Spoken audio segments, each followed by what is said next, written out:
After Jackie introduced us, I had to add a little story. I got to tell you the train story, which is that when I was a little kid, I became fascinated with railroads. First, it was timetables. For some reason, I was interested in reading passenger schedules, and this is not quite as bizarre as you might think. There's actually like people that collect these things, so you can go online and find.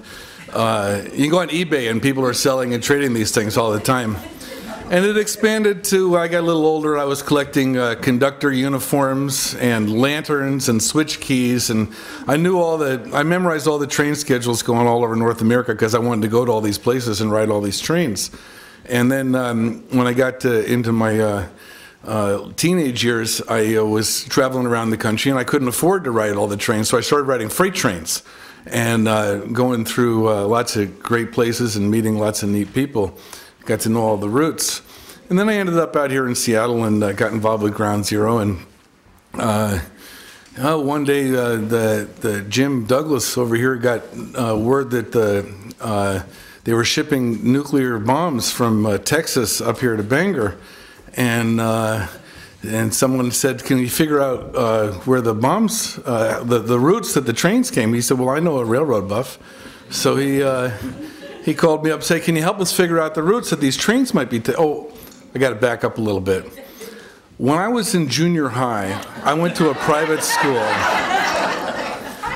And in this school, everybody was trying to get into prep schools like Andover and Exeter and Deerfield.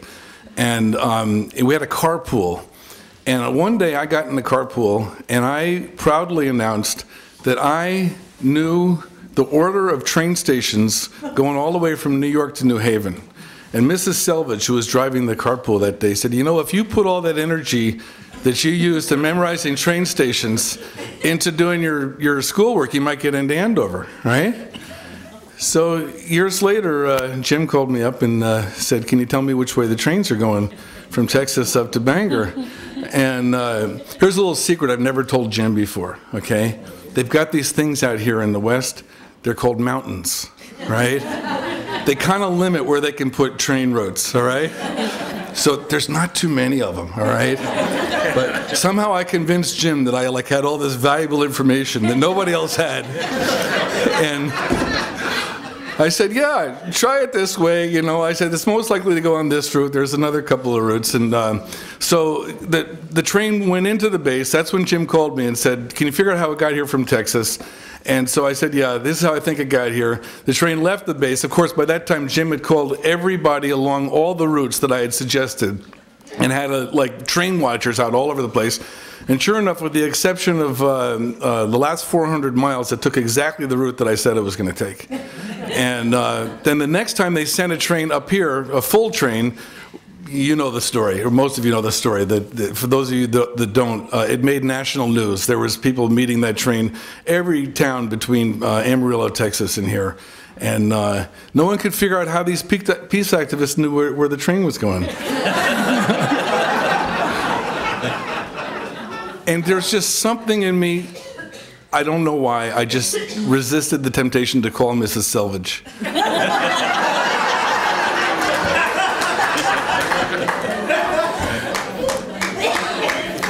It was 30 years ago that I moved to Seattle, and I had just finished a political science program in Ithaca College, and I'd been a political activist ever since I was a little kid, because I grew up in Greenwich, Connecticut, and my parents were Democrats, and they were only one of about 10 Democrats in the whole town. So any Democrat in Greenwich, Connecticut was automatically a political activist. So I came by it honestly, and I just came out of college, and I was a wide-eyed radical, and I got involved with Ground Zero. And I could end my talk right here by telling you that the most important thing that Ground Zero did for me is that when I first got involved with Ground Zero 30 years ago, you know, I wanted to change the world through armed revolution. And it only took, you know, just a few months of being with these fine people to realize there was something much more powerful than that. And but still, when I got involved, I still thought I was going to change the world and stop get rid of the weapons by myself. And I must say, exactly 10 years after I went over the fence, the Berlin Wall came down. You know, I think there must be. I'm sure there was a connection, you know.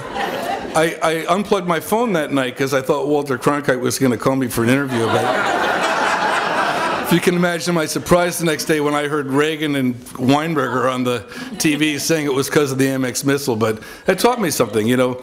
It doesn't matter, you know, as long as you don't care who gets the credit, you can do anything. Okay? But anyway, I got involved out here, and one of the first things that happened to me that affected me personally was at that point I was playing the guitar. I was playing, all I could play was James Taylor and Neil Young songs, and I wanted to be Neil Young. And we were out here at the Petersons farm having a demonstration in October of 1979, and there was a fellow out there named Paul Tinker. I don't know if any of you remember him, but he had a long neck banjo, and he was leading everybody in song, and he was singing some of the old gospel and freedom songs and applying them to, you know, changing the words to, because like folk music, just, you know, changing them to apply to the situation at hand. And I just loved his music, and I was so inspired. And I went down to Olympia soon after that and got him to teach me all the songs he knew. And about that time, we were having more meetings up here at Ground Zero and planning more actions. And there was a guitar that just lived in that living room that used to be over there. And people said, well, Tom, you know how to play the guitar, lead us in a song. And I would just, you know, started to learn these songs and became a song leader. And then, you know, I decided that I wanted to be Pete Seeger when I grew up instead of Neil Young. And, yeah. And it set me on a path that's been very rewarding for me. And I know those of you who are involved in the FOR, and the FOR called me up to go be the song leader over there at CBEC at their conference. That's sort of where I learned my art. But now I am known around these parts as the Pete Seeger of the Northwest, and it's been a real joy for me. And it's been a way that I can contribute, and that wouldn't have happened if I hadn't been a part of this wonderful community. Around that time, I wrote a song about they were building this Highway 3 up here. They didn't used to have that. You had to go on on Clear Creek Road or that other road down there to get to Paulsbo. And they built a highway to service the base. I mean, that's why they built Highway 3, was because of all this construction and to bring the workers into the base. And they were going to take away, and they ended up taking away over 30% of the farmland of a couple named Dorothy and Jerry Peterson. And right around that time of that big action in 1979, some people went out and pulled up the surveyor's stakes where they were going to build the bulldoze to build the highway. And the next day, 7 people were sitting in front of the bulldozers, and they were arrested in a wonderful action. And they were very inspired by Jerry Peterson, who said that in a world full of hungry people, it's a sin to pave farmland. And he drew the connection between hunger and the military out here. So I wrote a song about it, and I don't know, several months later, Jim was in jail, unusual, down in California, and Shelly had to go pick him up. So Thomas had to go to, you know, some of you know Thomas, he's what, 38 years old now? Yeah, he was 9 at the time, and had to go to school. They couldn't take him out to go to pick up Jim. So I went and stayed I was Tom's babysitter down at the trailer down by Lone Rock down there on the Hood Canal. And so Tom would go to school during the day, and I had Jim and Shelly's big yellow car. Remember the big yellow car? And I was driving around getting groceries and stuff, and I decided just to pull off Clear Creek Road, go down and stop in and see Dorothy and Jerry Peterson. Now, they didn't know me from Adam, and I showed up with my guitar, and they kind of looked at me very suspiciously. And I used to have a lot of hair, and it was long, and yeah. So I said, well, I wrote this song about your farm. I'd like to sing it for you. And Jerry looks at Dorothy, and so, all right, I guess so. Come on in. And I sang him the song all about Peterson's farm, and you know how it was the rallying point against the highway and saving farmland and stopping the Trident base. And at the end, Dorothy was like, "Oh, that's a great song. I want you to take that down to the radio station in Bremerton and sing it on the radio in Bremerton." So I had to explain to her that I didn't think they needed any of my songs down there in Bremerton. But then Jerry started going on about Senator Scoop Jackass and didn't... so we had a good time, and that was in 1980. And 13 years later, I recorded my first CD, and that song was on it. And I drove down there because I wanted to give a copy to Jerry. Dorothy had passed away by this point. And it took me forever to figure out how to get down there because the old driveway into their house was gone now because the highway had come through it. But I finally found my way down there. And Jerry was out there. I should mention his farm was an organic beef farm. And he practiced all very appropriate technology farming methods. And I went down, I walked up to him, I said, "Hi, I'm Tom Rawson, remember me?" "No." "Well, I wrote a song about your farm, and I recorded it and wanted to give you a copy of it." He goes, "Oh, yeah, that's very nice." And then he started talking to me more about Senator Scoop Jackass, who'd been dead for many years at this point. But, anyway, that's it. I could tell you many more stories, but Ground Zero is just so much a part of me, and I'm just so grateful to be part of this community.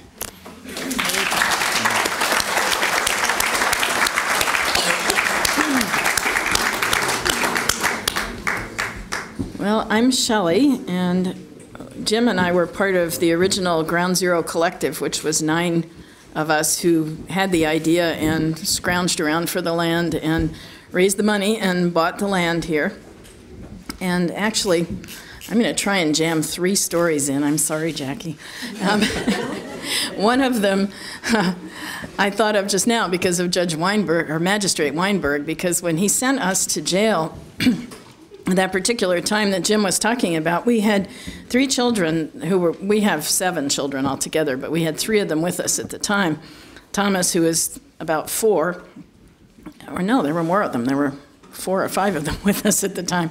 We lived in a community, a living community up in Vancouver, committed to peacemaking, which is how we could both go to jail at the same time. And we really agonized over this because the 60 and 90-day terms went over Thanksgiving, Christmas, and Thomas's birthday. And so we were really afraid, that this would mar the psychological development of the children for life. And it wasn't until a couple of years later that I happened to overhear one of them say to another one of them, "Remember the good old days when Dad and Mom were both in jail?"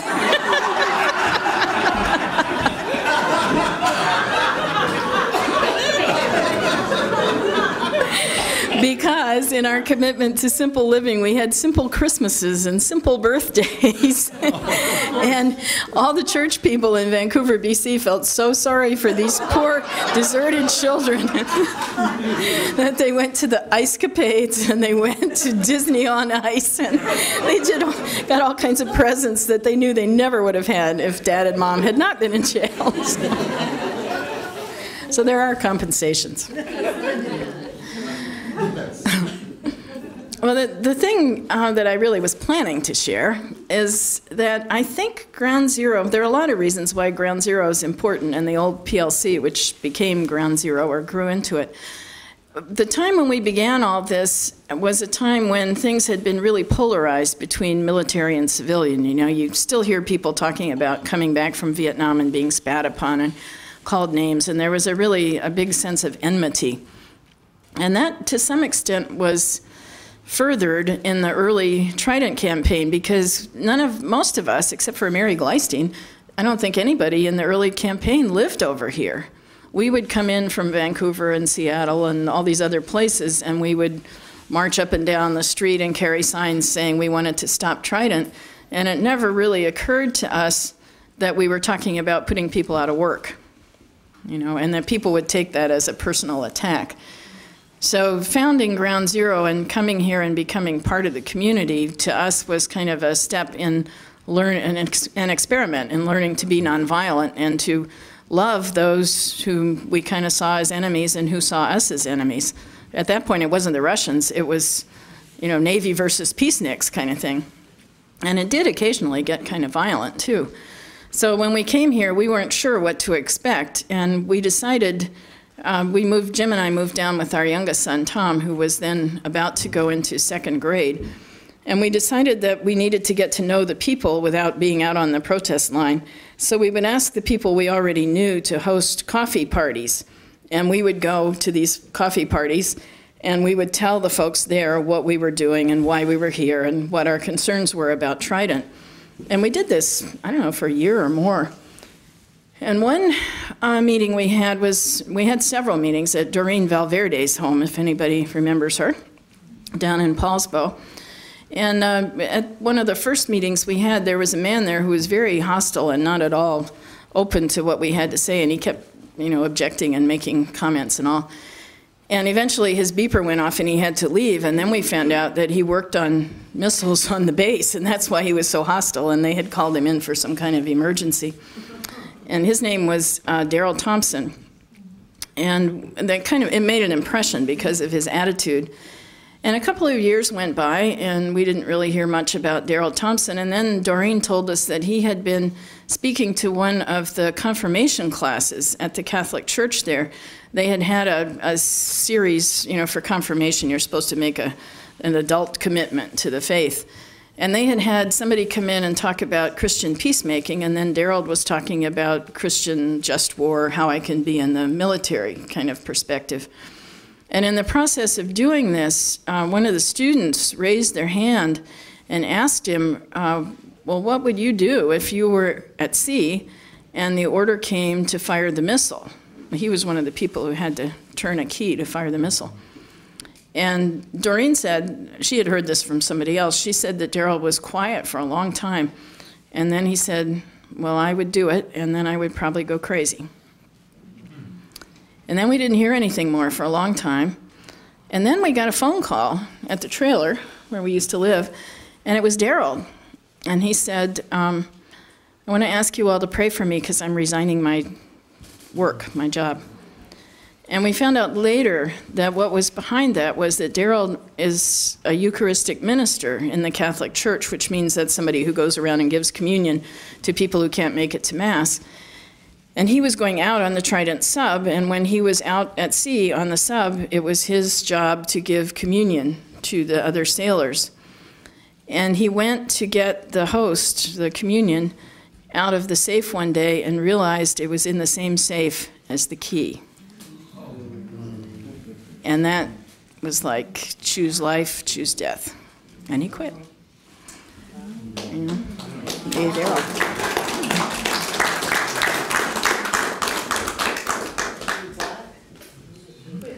He quit, left, yeah. And just one other, since I still have a minute or two left. We've been staying down near Keyport, and when we were driving down there yesterday to try and find where we were staying at Kathy's house, I remembered this great story about when we used to leaflet, and we would leaflet every week, and we leafleted Bremerton, and we leafleted the Bangor base, and for a while we leafleted Keyport too, because we had enough people. And when we first started leafleting Keyport, of course, they weren't used to it, and people would go and stand by the gate and hand out the leaflets about peace. And one day our sort of staunch community member, Maria, was down there leafleting, and she was handing out leaflets, and all of a sudden there was this big commotion behind her at the gate, and an ambulance came up, and it was just like kind of craziness for a while. And she kept handing out her leaflets, and then she heard the guy from the gate say to the guy from the ambulance, "No, I said there was a woman passing out leaflets at the gate."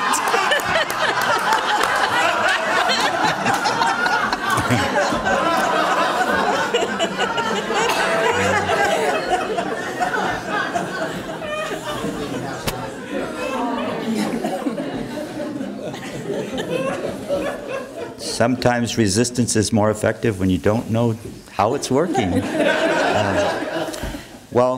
One little leafleting story. We did a lot of leafleting, as you know, for years and years and years.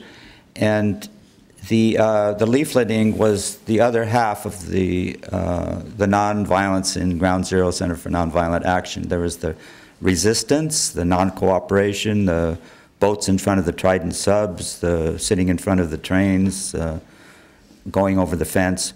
Then there was the relationship side and the communication with the people going into the base, which during the initial leafleting in 1978, hardly anybody driving into that base, everybody was driving in, wanted to take a leaflet, hardly anybody. And then a few more would take it, and then a few more, and a few more, and weeks, months, decades of doing this, and got up to 2,000 people taking these leaflets going into the Trident base.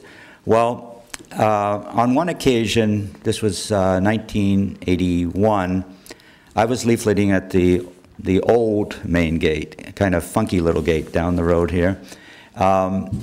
You stand, in those days, the guard was very close to the white line, and you stood on one side of the white line, got arrested by the county there, and went the other side of the white line, you got arrested by the federal people periodically.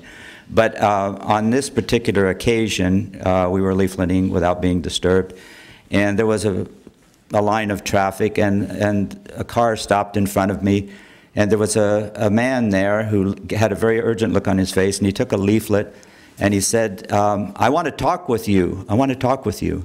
He said, I said, fine. And he said, I'm Father Dave Becker. I'm the Catholic chaplain of the base here.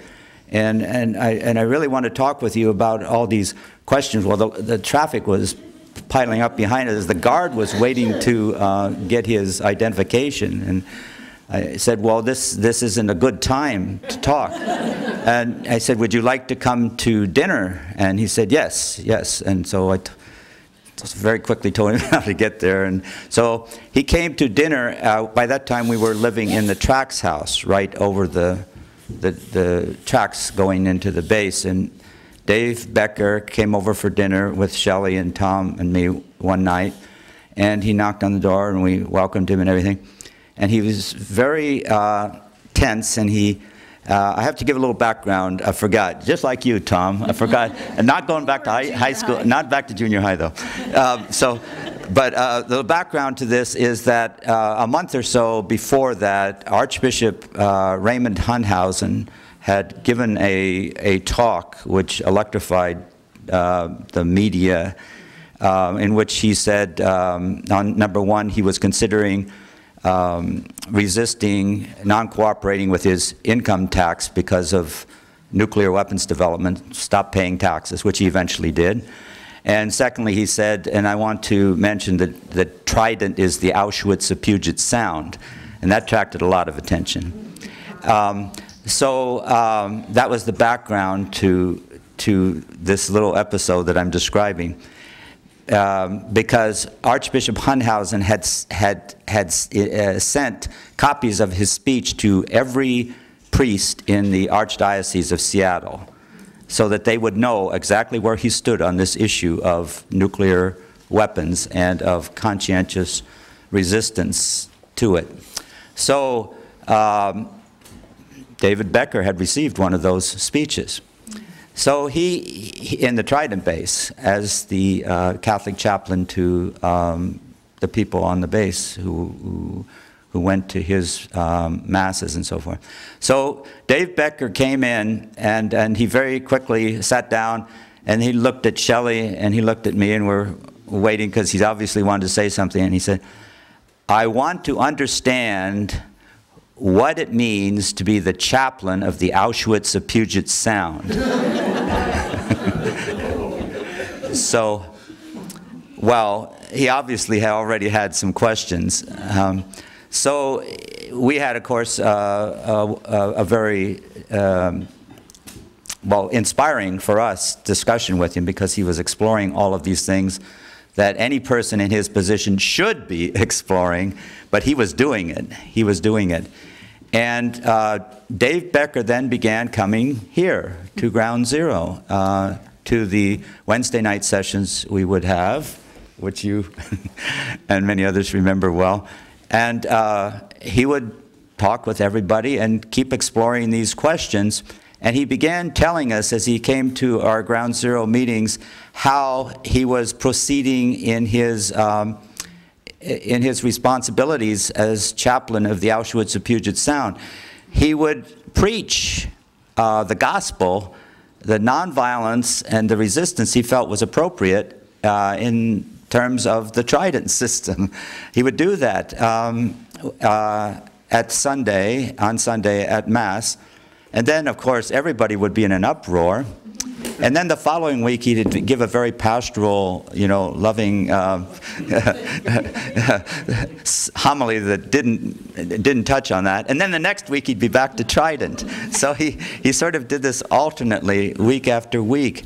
And he became, for me, a symbol of, actually, Archbishop Hunthausen himself, who was doing the two sides of nonviolence. Archbishop Hunthausen was resisting. He did refuse to pay 50% of his income tax. He figured that was how much was going to nuclear weapons. And on the other hand, he would come out here to Kitsap County, and he'd go to the different parishes, and he'd just let people talk to him. And he was the great pastor as well as the great resistor. And here was Dave Becker doing exactly the same thing. Well, eventually, Dave Becker gave up his commission, became a conscientious objector, asked Archbishop Hunthausen to receive him into the archdiocese as a priest to the people outside the Navy. And, well, that's the story of Dave Becker. So peace be with Dave Becker and with all the wonderful people that he served, a number of whom also followed him outside the base in their travels of conscience. Yeah.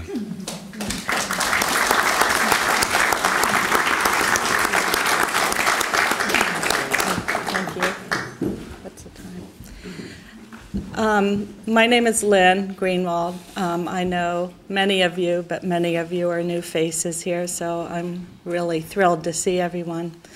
When I think of Ground Zero and what it's meant to me, it's been family and community. I'm going to try not to cry, but just being with you guys. I moved here 26 years ago. My oldest daughter was 3 months old. We came for a visit and ended up staying. And at the time, how I became involved here is, of course, I knew about Jim and Shelly here. I had been part of the Atlantic Life community in the Baltimore, D.C. area. But more recently, I was in Missoula, Montana, and I believe Jim contacted me when the trains were coming through Missoula from Texas on its way here. And he had my name because I had been arrested at a missile silo in Missoula, Montana, or Great Falls, Montana.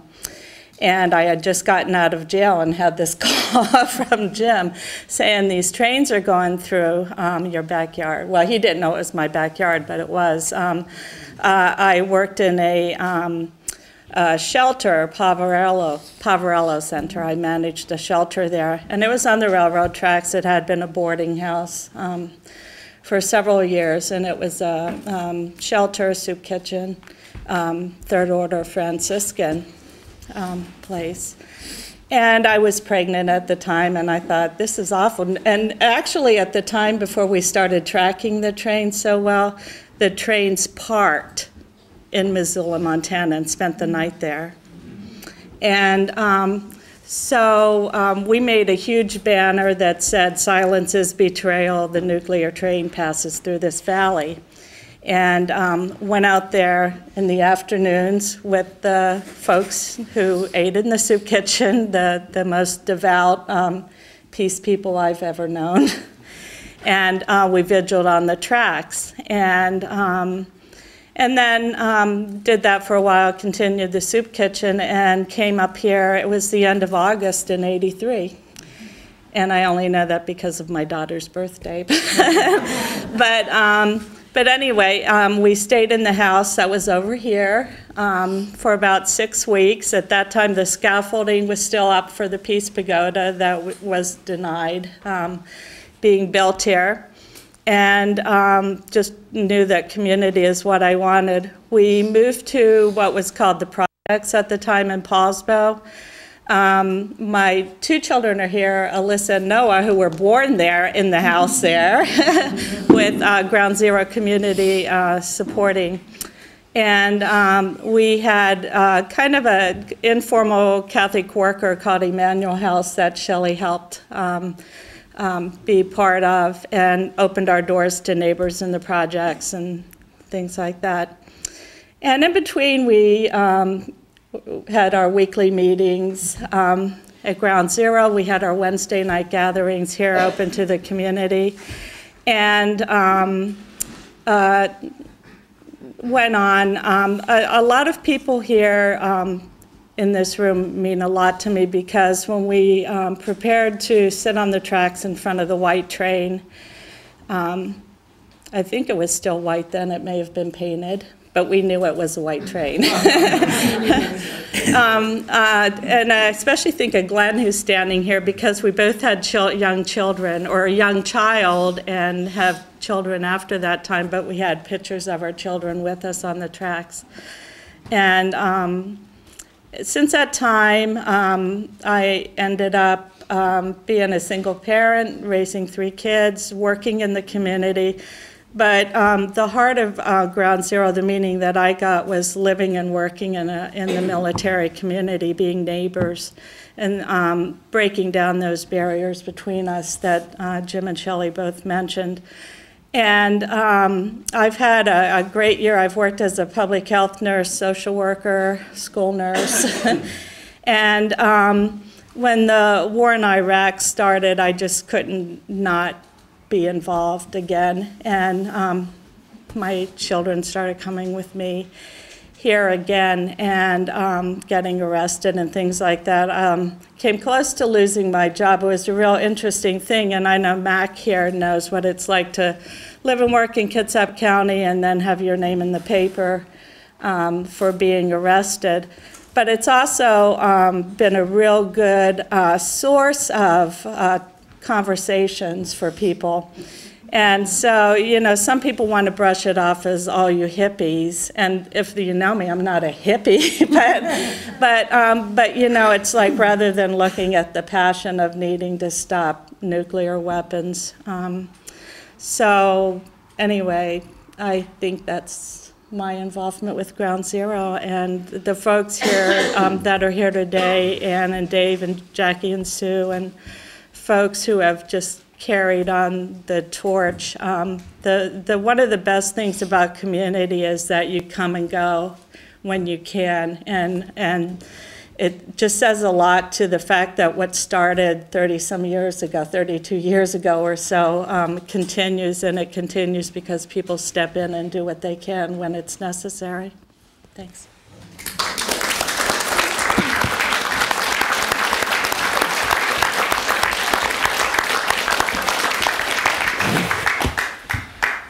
My name is Brian Wilson, and I have virtually had no history with Ground Zero, but Ground Zero has had a big influence on me, even though I haven't been hanging around Ground Zero. My first exposure to just the whole issue of nuclear power and nuclear weapons was when I was in the Clamshell Alliance in New Hampshire in the late 70s, when we were resisting the large plant there, getting the licenses for that plant. But mostly because I'm a Vietnam veteran, had witnessed bombings in Vietnam and had been in the villages after the bombings, I was in general opposed to all weapons, conventional, nuclear, it wasn't until I started going to Central America in the mid-1980s that I got really active again. I actually was a lawyer in the 70s doing a lot of prison work, but I wasn't ready to deal with U.S. foreign policy yet. And then in the 80s, I got really involved in following what was happening in El Salvador, Nicaragua, especially in Guatemala. And I had witnessed a whole lot of murders, or the aftermath of murders in Nicaragua. And while I was there in the mountains in '86, and again in '87, I shook the hands of 400 amputees. I was at many wakes. And I wanted to find out where these weapons were coming from. So, along with other people in the Bay Area, we discovered that the weapons that were going to Central America were coming from the Concord, California Naval Weapons Station, which is about 35 miles east of San Francisco. And they moved the weapons from the storage vaults, of which there were 300 at Concord, the conventional vaults. They also had nuclear vaults at another location at Concord. They moved those weapons on trains and trucks, tracks and road paralleling each other, only 3 miles to ships in the Sacramento River. And then they were shipped from there to El Salvador. And from there, some of them wound up in Honduras and in Nicaragua for the Contras, if some of you remember the Contra War. Well, I'm not a natural person to be confronting authority because I've had a really hard time dealing with authority figures ever since I was in the military. I like to avoid them. I don't like to see them. I don't like to be around their energy. I'm not very zen. So it's like I'm, you know, so my tactic has been to be active, but be careful not to get too close to the uniform because I don't know how I will react. So a bunch of us decided on June 10th, 1987, that we were going to begin an ongoing vigil at the Concord Naval Weapons Station. And immediately, the very first day, let me backtrack a little bit. I sent a letter on June 2nd to the base commander explaining exactly what was going to happen starting June 10th, that we would begin a sustained resistance at the base, and we would be blocking trucks and trains carrying munitions. And we would be upholding the Nuremberg obligation, and so we called ourselves Nuremberg Actions. The very first day, there were probably maybe 60 or 70 people there. That was June 10th.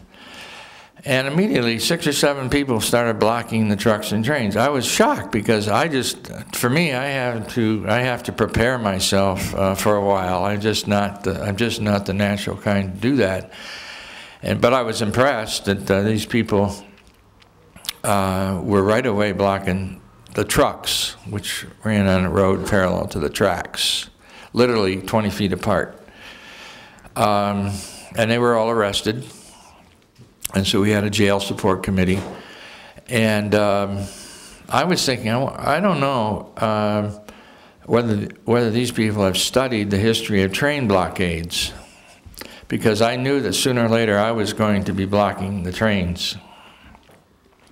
And so I did. I spent several weeks studying the history of blockades of trains. I studied the history of labor movement and labor strikes, where the railroad workers blocked trains. I studied the history of blockades during the Vietnam War of both troops and munitions.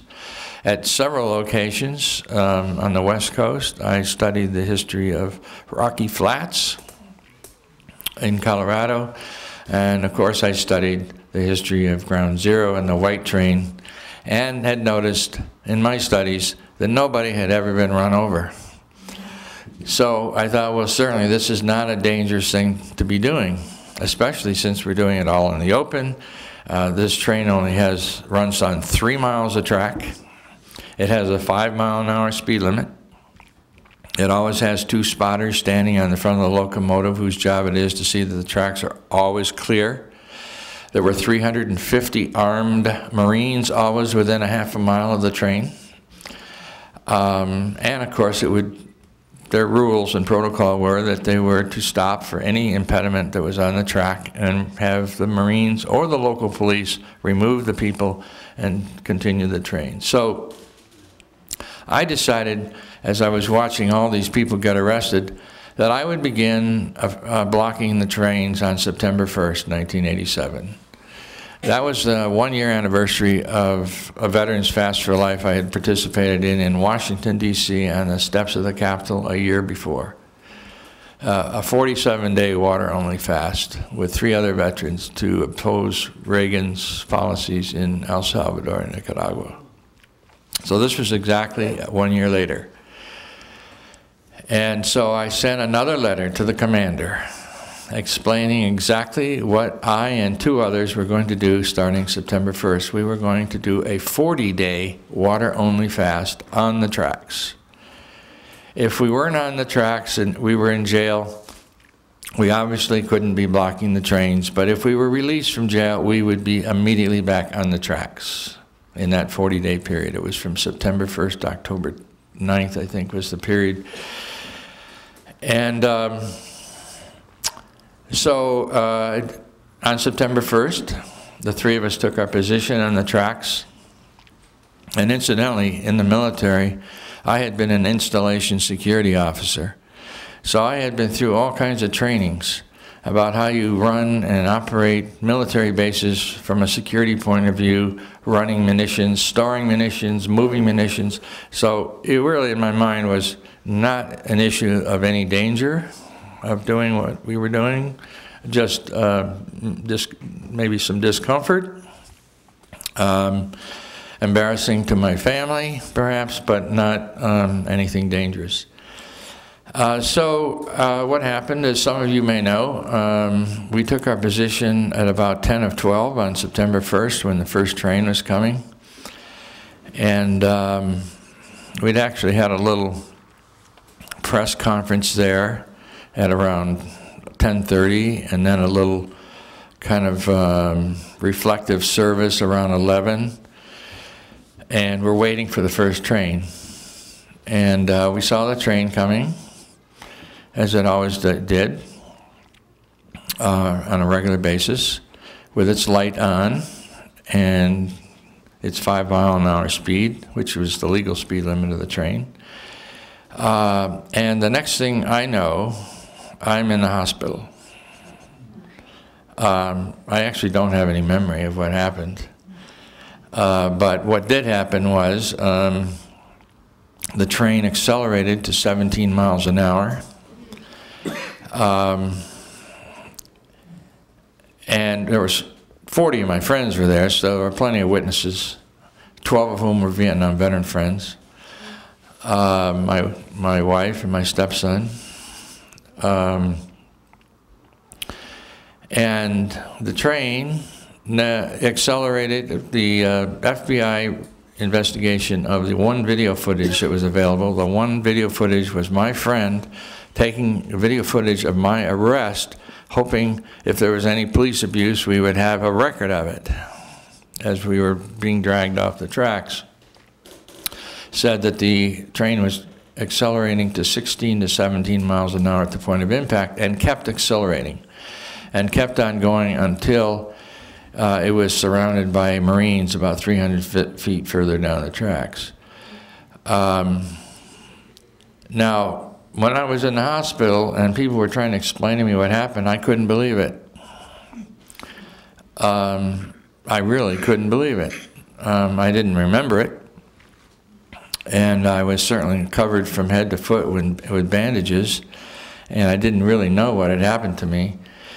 But we discovered later, well, while I was in the hospital, somebody brought me a newspaper article from Peoria, Illinois, of all places, of an FBI agent who was fired for refusing to investigate Duncan Murphy, Charlie Litke, George Mizo, and myself as members of the Veterans Fast for Life of the year before as domestic terror suspects.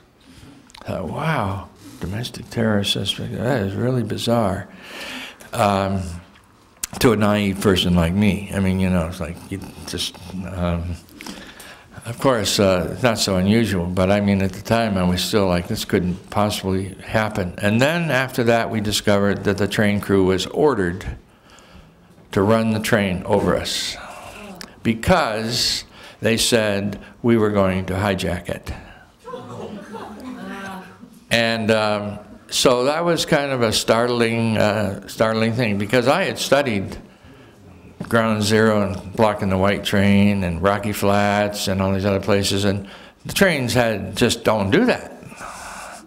They stop. They might intimidate you and drag you off the tracks with gruffly, but they would not run a train over you. So I thought many times that it was my letter that I read, and of course I still have a copy of the letter, my letter in some way, which was describing the Nuremberg principles, describing the evidence I had gathered personally in Latin America of what was happening with the weapons from Concord that were killing innocent people and maiming them, and that this was in no way was our action intending to be personal against anybody, but we wanted the base and the public to know that this base was supplying weapons in violation of international law to kill people. The weapons were specifically intending to go to certain places in El Salvador, Nicaragua, that would be killing innocent people. So it was a two-page letter, but I many times have thought it was the letter that set in motion in their minds a war mentality. If I hadn't sent the letter, they would have treated it as a routine. I think they would have treated it as routine. They wouldn't have known particularly who I was. They would have treated it like they would any other obstacle on the tracks. You stop the train, remove the obstacle, and resume. But I do have to think that my letter created, it was almost like they took it almost personally that we were going to actually interfere. We are intending to interfere with the movement of your trains full of these munitions. They were white phosphorus rockets, they were 500-pound bombs, they were grenades, they were small arms ammunition, they were machine gun ammunition, whole boxcars full.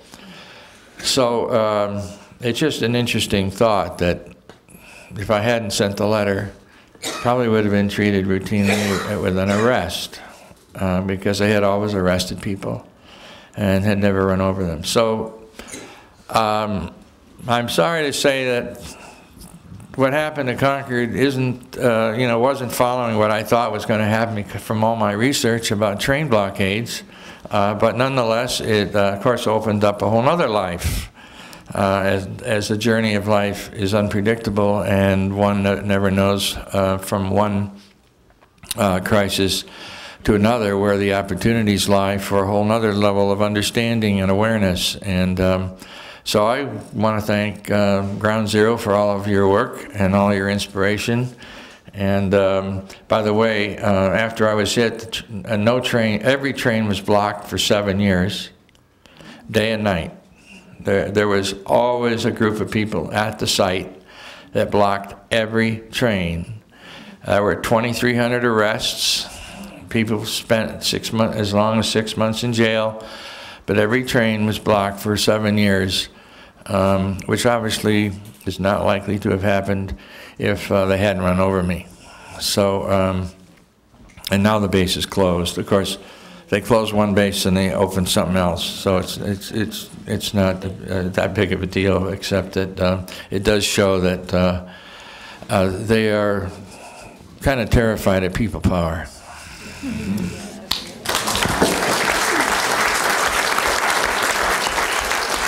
If you have some questions. Well, Bob Aldridge, for those of you who don't know his story, I'll be very brief. Bob was one of the designers of the re-entry system for the Trident missile. And long ago, in the early 70s, he came to a trial in Hawaii and heard testimony about war crimes that were being committed by our country in Vietnam when we used anti-personnel weapons. And in the process of hearing that testimony, he was struck dumb, literally, because he realized that the Trident was the ultimate anti-personnel weapon, and that made him a war criminal. And he went home.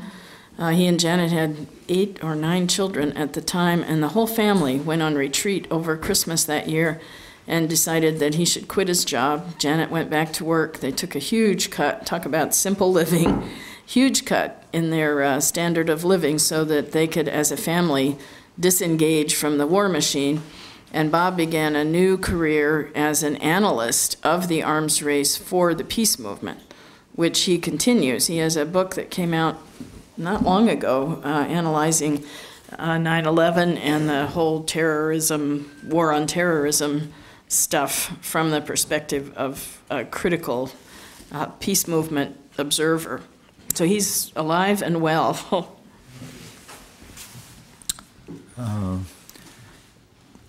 If Bob had not resigned, there would be no Ground Zero. At least I don't think there would be, because he became the key to the whole Trident Campaign. He was the beginning of the Trident Campaign.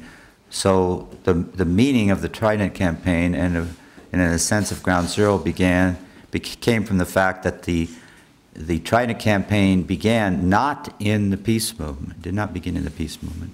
It began in Lockheed Missiles and Space Corporation, in the conscience of the man who designed the Trident missile system. That's where the campaign began. So every person who drove into the Trident base when we were leafleting was Bob Aldridge, was a potential Bob Aldridge. And that question of the relationship with the people and the need to come into Kitsap County and to help Mary Gleistine and others who were already here to build up that relationship, that became the key to the whole campaign, as it was for Gandhi in any of his campaigns. Key to nonviolence, and that all began with Bob and Janet Aldridge and their children. And your book, Jim? And your book? Your book. My book, what's the question? Is there another one coming? 10 years or so. The book that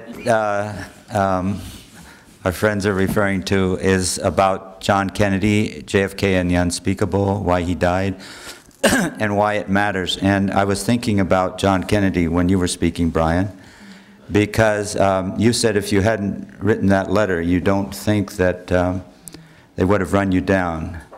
As much as I love you and respect you, I think they would have tried to do it without you writing that letter. And I say that on the basis of what I learned about John Kennedy. John Kennedy was killed because he was trying to make peace. And he was trying to make peace in a way that was extremely effective. He was President of the United States. And he was trying to end the Cold War and do a series of things for which he is given no credit today, but which made him a threat to the national security state. You, in terms of what you had done the year before, in terms of your history, I know your history extremely well. I've read the documents too that the government wrote about you, and I've talked to the FBI agent, the FBI agent who resigned his job. You were, yeah, well, he and they understood. Of course, he and Conscience became a person on the other side, but the government considered you a big threat. And so for you to go out on those tracks is analogous in a different context to John Kennedy. And John Kennedy was assassinated by our national security state. So was Martin Luther King, about whom I'm writing a book now, and Malcolm X and Robert Kennedy. 4 similar stories. You too were on that list.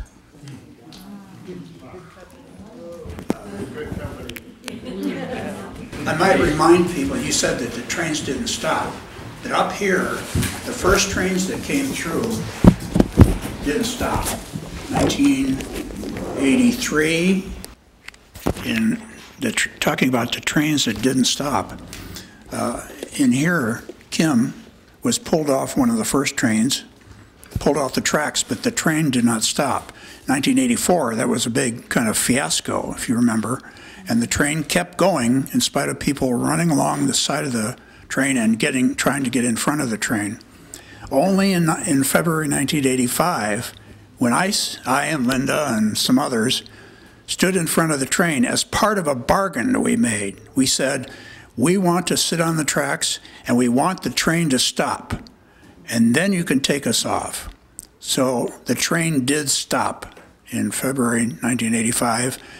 And the other fact about that was that we were all found not guilty. The reason was because there weren't any no trespassing signs put on the tracks at that time. Wonderful. At Concord, they had a big sign right near where we vigiled explaining exactly what the penalty was for blocking the trains. The penalty was 1 year in prison and a $5,000 fine, which we, of course, knew about and were prepared to spend a year in prison. Didn't necessarily think we would get a year in prison, but the sign was right there. But good to know about the history that the train did not stop, and the reason I wouldn't have known about it was because nobody was run over. I was looking for evidence that people had been run over by train. I'm a lawyer by training, so I develop my evidence and trying to develop a strategy based on the information I gather. So that's interesting to know that. I have a question. Up here? Yes. Did you have to serve any time or pay any fines as a result of blocking the train? Did everybody hear the question? Yeah. No. While I was in the hospital, I was interviewed by the first investigator, who was from the Contra Costa County Sheriff's Department, and he's the one that asked me when I had planned to board the train, and what I was going to do if I got on the train, which of course was an idea I had never even thought of. And he said that they would be the DA would be charging me with trespassing. Even I don't know if they had actually no trespassing signs, but they did have the sign saying if you block munitions, what the penalty was. And then shortly after I got out of the hospital, the train crew, in a bizarre twist of American jurisprudence, sued me for causing them post-traumatic stress disorder. It's kind of like, wow. And the train crew were all veterans. The two spotters whose job it was, who actually were standing on the front of the locomotive, whose job it is to be radioing the engineer, they were both Vietnam veterans. And the engineer was a Vietnam-era veteran. The Navy did actually a fairly competent investigation in which the Navy found that the train was speeding 16 to 17 miles an hour in a 5-mile-an-hour zone, that they could see us for 650 feet, and they never even attempted to brake. That was all in the Navy report. And the Navy actually recommended that the train crew and 3 levels of superiors above them all be reprimanded and actually be suspended from their jobs for 3 to 4 months. But that was reneged by whoever was the Secretary of Navy at the time, and the Contra Costa County Sheriff's Department told me that they had dropped the trespassing charges against me as a humanitarian gesture. So what was the outcome of the lawsuit? Well, within 2 or 3 months after they filed a lawsuit against me, I filed a lawsuit against the Navy. And we wound up being in court for 3 years. The judge, after a year and a half, threw out the train crew's suit, so we no longer had to contend with that. And this was 87, 88, 89, 90. I was determined to go to trial, of course, because it was a crime, and we couldn't find, however, any official of the county of Contra Costa, the state of California, or the country of the United States to file criminal charges against the Navy crew or especially the superiors who ordered the train to run. So we went into civil courts as an alternative, and we did a trial jury with the National Jury Project, which actually you hire them and they come and set up a mock trial, and they impanel jurors from the local jury panel and pay them. And I watch in a side room with one of my lawyers, and I watched 3 or 4 days of deliberations of this. There's a person playing judge, and then there's a person playing prosecutor, a person playing my lawyer, and then there's 12 jurors. And after this trial, it was a condensed trial. It was likely to have happened over 10 to 12 weeks if we went to trial. The jury found unanimously that the train ran intentionally, and therefore it was a criminal act, which meant that we would lose in court. And because you can only sue the federal government under the Federal Tort Claims Act, which means the government is liable for the negligence of its employees, but not for the intentional criminal acts of its employees. So we would have lost. The government would have simply filed a motion for directed verdict. We would have lost, and my lawyers already were at $500,000 in debt in the case. There were 21 lawyers working with the government and the three train crew members in this case, and so there was a lot at stake.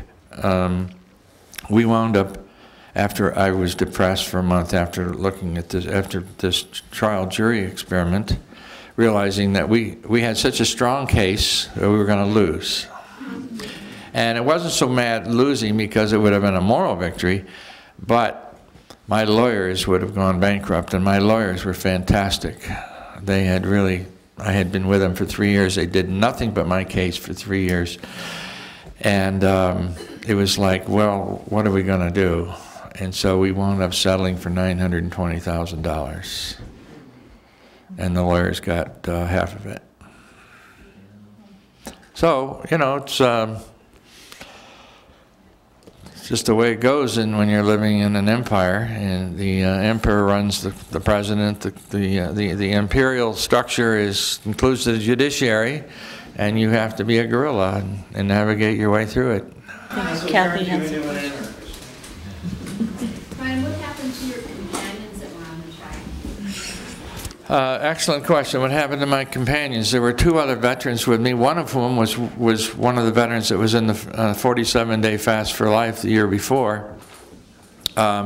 David Duncombe was a World War II and Korean War veteran who at the time was chaplain at San Francisco State, at the University of San Francisco Medical School. And Duncan Murphy, who had been one of the 4 veterans with me during the fast, he was also on this terrorist watch list, which of course we didn't know at the time. But Duncan jumped straight up the last second and grabbed the cowcatcher rail. There's a railing above the cowcatcher. Well, there's a platform above the cowcatcher, and then there's a railing above the platform, which the spotters stand behind that railing and actually hold that railing. And he jumped straight up. He was 67 at the time. He jumped straight up and grabbed that cowcatcher railing and looked at the 2 spotters in the face and had his hand on the railing next to their hands. And then he immediately jumped off because he knew I'd gone under. And he wanted to get to my body as soon as the train passed over me. And the other veteran, David Duncombe, who was the chaplain, he dove to the left. And he didn't get hurt. Duncan got a cut on his leg, but I have pictures of Duncan. There were 5 photographers there. I have pictures of Duncan sitting on the tracks after I'd been put in the ambulance, and his shirt is all bloodied. And because in the earlier photos of him after I got hit, he is hovering over my head, trying to keep me alive. And so my head, my brain was completely open here. I had my skull was fractured, and I had a hole the size of a lemon in my forehead. And my wife at the time, and Jerry Condon, some of you who know, he and my wife were stopping the bleeding in my legs. The Navy ambulance arrived within 2 minutes and said that my body was not lying on Navy property and left, which delayed the other ambulance coming for about 14 minutes. The Navy fire truck came and actually did take my blood pressure and my vital signs, but I needed to get to a hospital. So anyway, it was well, it was it was an attempted murder, and even some people on the base later said that they knew something was up that day, and that violence was going to happen.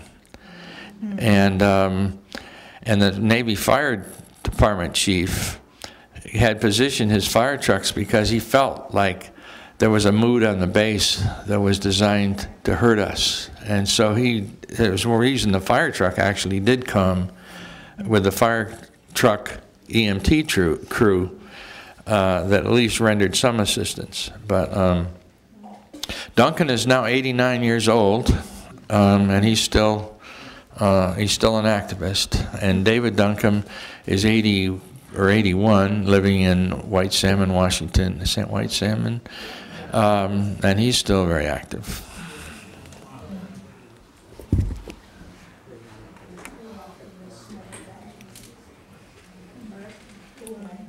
Thank you.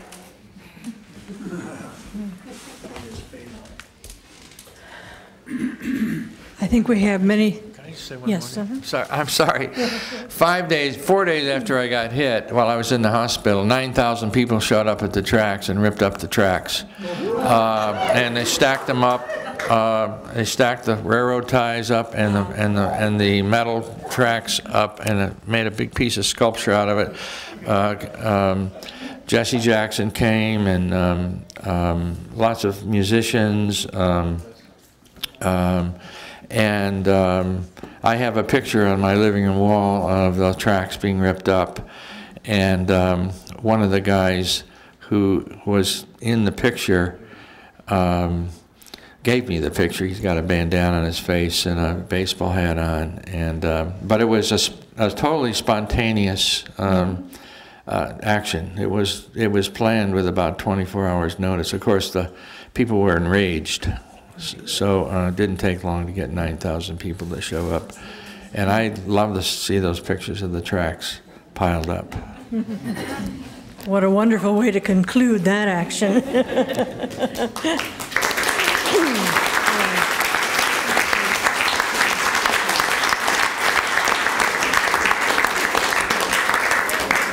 We have tracks out here. Thank you all for sharing your stories, and your stories continue, and your stories continue to inspire, and may we all take away from this weekend more and more inspiration for our continued actions, whether it be here at Bangor, whether it be at a spot closer to where you live, whatever, but knowing that all of us are called to take that one step beyond our comfort zone toward working toward peace.